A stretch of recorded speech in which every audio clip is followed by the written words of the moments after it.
सभी भक्तजनों का स्वागत है हमारे चैनल पर। आज हम जानेंगे बैसाख पूर्णिमा की व्रत कथा।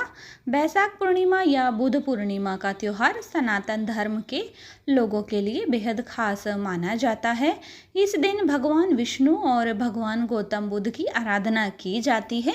चलिए जानते हैं बैसाख पूर्णिमा की व्रत कथा। बैसाख पूर्णिमा को ही बुद्ध पूर्णिमा के नाम से जाना जाता है।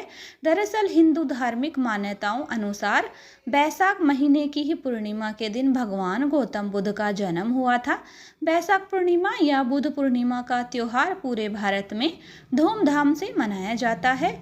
मान्यताओं अनुसार गौतम बुद्ध भगवान नारायण के ही 23वें अवतार थे।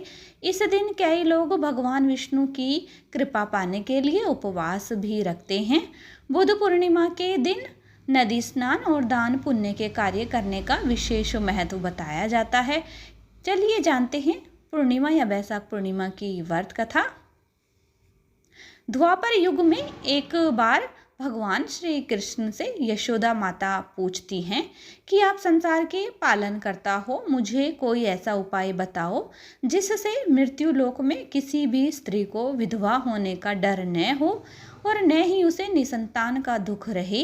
इस पर भगवान श्री कृष्ण ने अपनी माँ से कहा, हे माते, मैं आपको एक ऐसे ही व्रत के बारे में बताता हूँ। सौभाग्य और संतान प्राप्ति के लिए हर महिला को 32 पूर्णमासी व्रत को रखना चाहिए। यह संतान और सौभाग्य की रक्षा के लिए बेहद फलदायी है। मैं तुम्हें विस्तार से बताता हूँ। कांतिका नामक एक नगर में चंद्रहास्य नाम का राजा राज करता था। उसी नगर में एक धनेश्वर नामक ब्राह्मण भी अपनी पत्नी सुशीला के साथ सकुशल रहता था।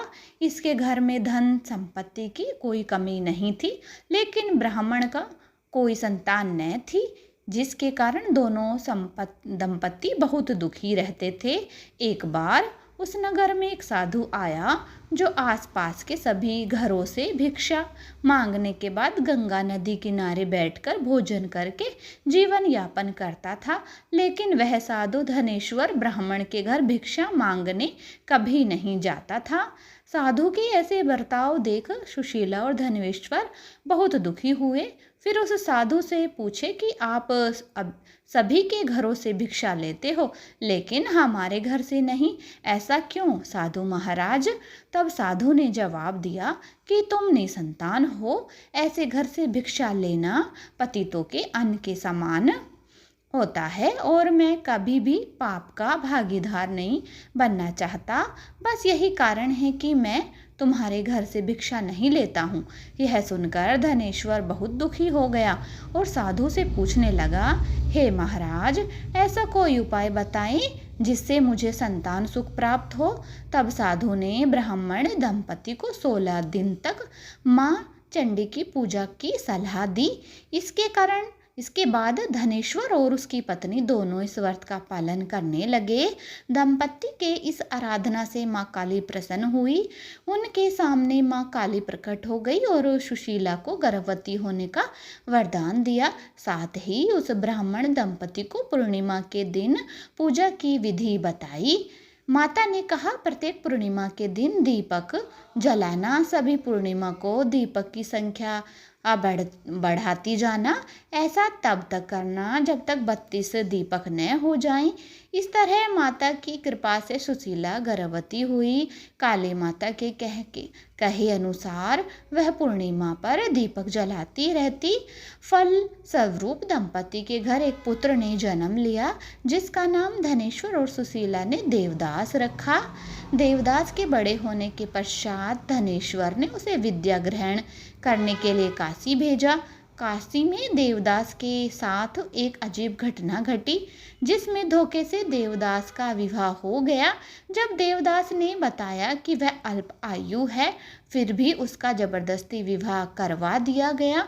उसके कुछ समय बाद जब काल देवदास का प्राण लेने आया, तब वो विफल हो गया। इसके बाद काल ने यमराज तक संदेश दिया कि वह देवदास के प्राण लेने में असमर्थ है।